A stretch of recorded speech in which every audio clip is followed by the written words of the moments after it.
everyone. Today we would like to show you how to use tabs to manage your technical files. In the Technical Files overview, we can click on this plus sign. The platform has prepared 13 most frequently used options. We can click on one of them. Click on OK. That's how a tab is created.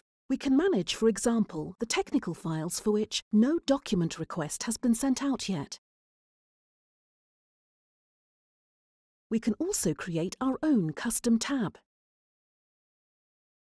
Choose the conditions that you need.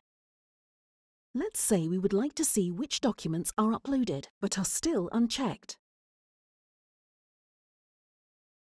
Once you have selected the conditions, add a name for the tab. Click on Save, and it's created.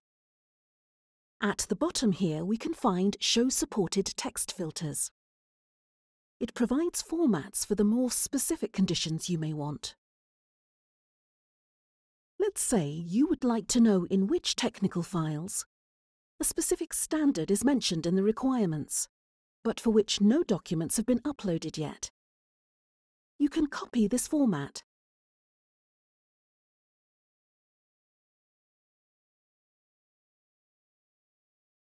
Paste into Text Filter. Then you can replace the standard here with any standard you want. Click on Save. This tab is then created. Thank you.